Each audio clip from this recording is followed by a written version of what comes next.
امام ذہبی لکھتے ہیں اخذ الرشوت علی الحکم، وہ ہے رشوت لینا فیصلوں میں۔ رشوت لینا کبیرہ گناہوں میں 31واں ایک کبیرہ گناہ ہے۔ نبی اکرم صلی اللہ علیہ وسلم نے بڑے سخت الفاظ میں وعید بیان فرمائی۔ آپ نے فرمایا لعن رسول اللہ صلی اللہ علیہ وسلم الراشی والمرتشی، آپ نے فرمایا رشوت لینے والے پر بھی اور رشوت دینے والے پر بھی اللہ کی لعنت ہو، اللہ کی لعنت ہے ان دونوں پر۔ اب اگر ایک شخص رشوت دے رہا ہے، کس صورت میں اس پر لعنت نہیں ہے؟ تو امام ذہبی نے یہاں لکھا ہے قال العلماء فالراشی هو الذی یعطی الرشوہ، راشی وہ ہے جو رشوت دیتا ہے، والمرتشی هو الذی یأخذ الرشوہ، مرتشی وہ ہے جو رشوت لیتا ہے۔ وانما تلحق اللعنۃ الراشی اذا قصد بها اذیۃ مسلم، یہ لعنت کا مستحق تب ہوگا رشوت دینے والا جب یہ کسی مسلمان کو اذیت دینے کے لیے رشوت دے۔ رشوت دینے والا اس گناہ کا اور لعنت کا مستحق تب ہے جب وہ دوسرے کو اس لیے رشوت دے رہا ہے تاکہ تم فلاں کو نقصان پہنچاؤ، فلاں کو جیل میں ڈال دو، فلاں کو سزا دے دو، فلاں پر مقدمہ دائر کر دو، او ینال بها ما لا یستحق، یا رشوت کے ذریعے وہ عہدہ لینا چاہتا ہے جس کا مستحق نہیں، مال دے کر اپنے لیے کوئی عہدہ لے رہا ہے، اس کا مستحق نہیں ہے، پیسے دیتا ہے، تو ایسا شخص یہ اس پر بھی لعنت ہے۔ لیکن اگر اما اذا اعطى ليتوصل الى حق، اگر کوئی رشوت دیتا ہے اپنا حق لینے کے لیے، ويدفع عن نفسه ظلما، اپنے آپ سے ظلم کو دور کرنے کے لیے، فانه غیر داخل في اللعنة، وہ اس لعنت میں داخل نہیں۔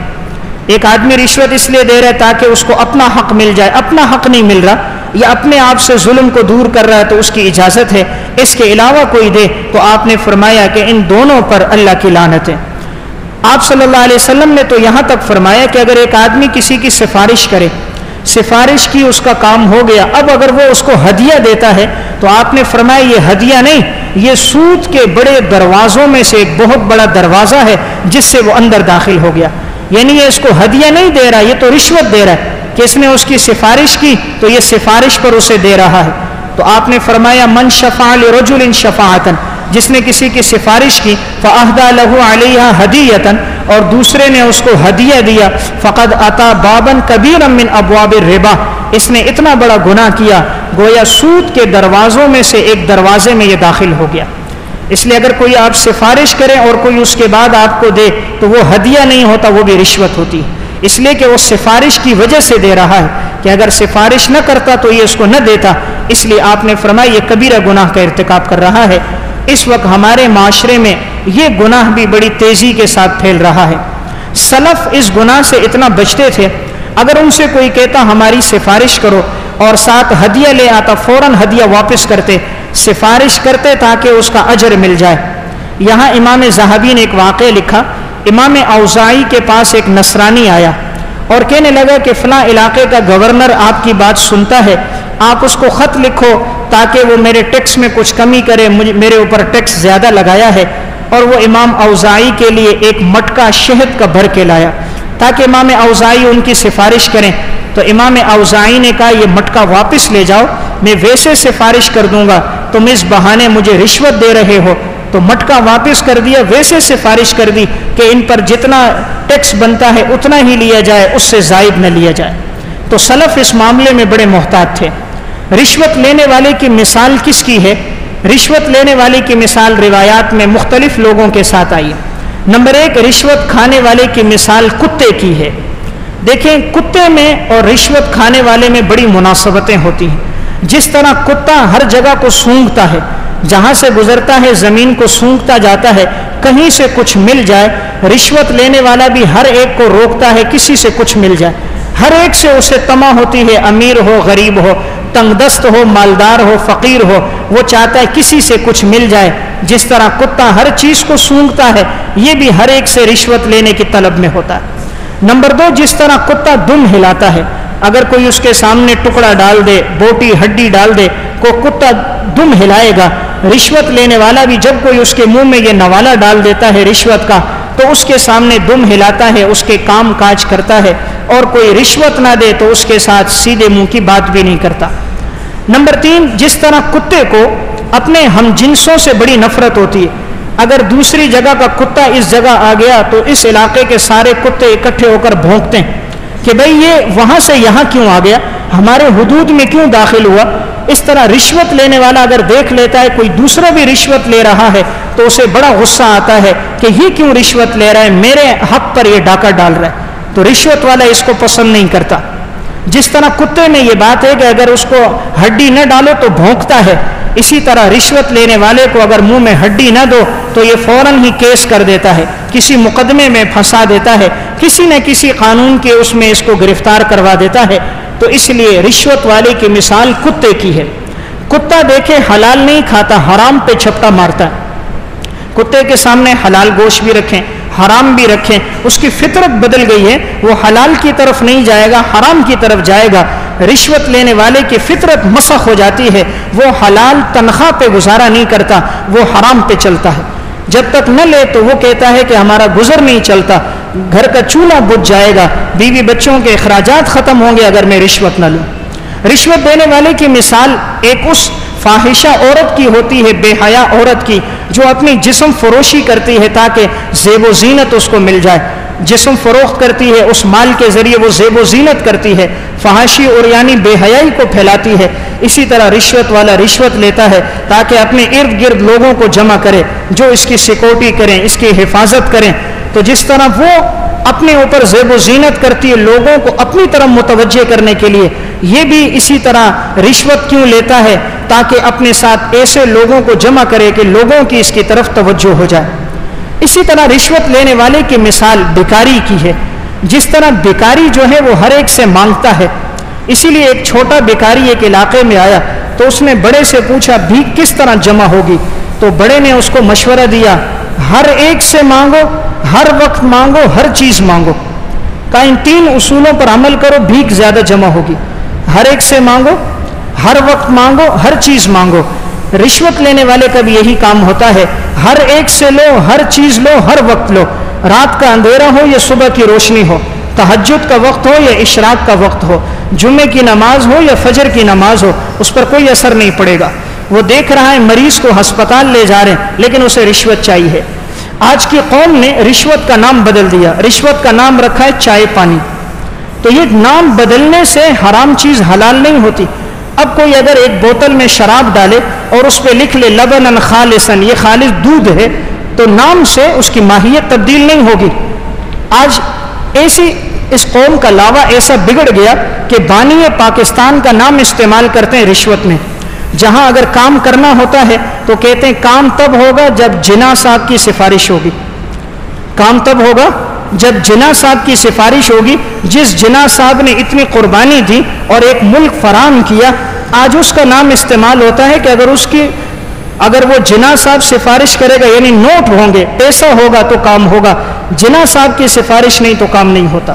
تو رشوت کا گناہ ہمارے معاشرے میں عام ہے، اسی لیے کئی مظلوم جیلوں میں پڑے ہیں جن پر کوئی گناہ نہیں ہے، 20-20 25-25 سال سے جیلوں میں.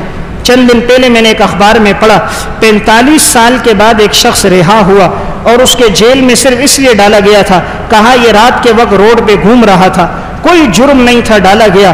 اس کے پاس رشوت نہیں تھی کہ اپنے آپ کو چھڑا سکے. جب داخل کیا گیا تو جوانی میں تھا، آج جب 45 سال بعد وہ رہا ہوا ہے تو بڑھاپا ہو گیا، سر اور داڑھی کے بال سفید ہو گئے، کمر جھک گئی. یعنی ایسا ملک کا قانون بن چکا ہے کہ اگر کوئی رشوت دیتا ہے، قاتل ہے، اسے چھوڑ دیا جاتا ہے، لٹیرا ہے، ڈاکو ہے، چھوڑ دیا جاتا ہے، مظلوم ہے، اسے قانون میں پابند کر دیا جاتا ہے. تو یہ گناہ معاشرے میں بڑھتا جا رہا ہے. اس گناہ سے انسان اپنے آپ کو بچائے اور ان لوگوں کو بھی بتائے جو اس گناہ میں مبتلا ہیں. اللہ رشوت والے شخص کو دنیا میں سزا دیتا ہے، ہر حرام کام کی دنیا میں سزا ملتی ہے. وَمَن يَعْمَلْ سُوءًا يُجْزَ بِهِ، اللہ ہر عمل کا بدلہ انسان کو دنیا میں دیتا ہے. ہر گناہ کی سزا ملتی ہے لیکن آدمی کو سمجھ نہیں ہوتی. میں اس پر 2 واقعات سنا کے بات ختم کرتا ہوں کہ اللہ تعالیٰ کس طرح سزا دیتا ہے. اردو کی ایک کتاب ہے ناقابل فراموش سچے واقعات، اس میں انہوں نے موجودہ دور کے واقعات لکھے. اسی میں اس طرح انہوں نے ایک پولیس افسر کا واقعہ لکھا. یہ حیدرآباد کا ایک پولیس افسر تھا اور یہ بہت مشہور تھا کہ ہر جو بھی اس کے پاس آتا تو اس کے بارے میں شہرت تھی کہ یہ ہر ایک سے جرم کا اقرار کرواتا ہے. کوئی بھی اس کے پاس لایا جائے تو یہ زبردستی اتنی سزائیں دیتا ان کو، اتنی تکلیف میں ڈالتا کہ اگر وہ شخص مظلوم ہوتا تب بھی سزاؤں کی وجہ سے بے بس ہو کر وہ جرم کا اقرار کر دیتا، رات چلتے آدمی کو پکڑ لیتا، سزائیں دے کر اسے جرم کا اقرار کرواتا۔ تو یہ علاقے میں مشہور تھا، اور یہ وہ بدبخت شخص تھا کہ یہ اقرار اس طرح کرواتا تھا کہ اس نے اپنے پاس ایک عصا، ایک لاٹھی لی تھی اور اس پہ مرچیں لگاتا تھا، لال مرچیں لگا کر، معاذ اللہ کوئی بھی اس طرح کا ہوتا تو اس کے پخانے کے راستے میں داخل کرتا۔ جب داخل کرتا تو وہ شخص چیختا چلاتا، اور اتنے چلاتا کہ اس کی آواز میلوں دور جاتی، لیکن اسے کبھی رحم نہیں آتا تھا، الٹا لٹکاتا، انہیں سزائیں دیتا۔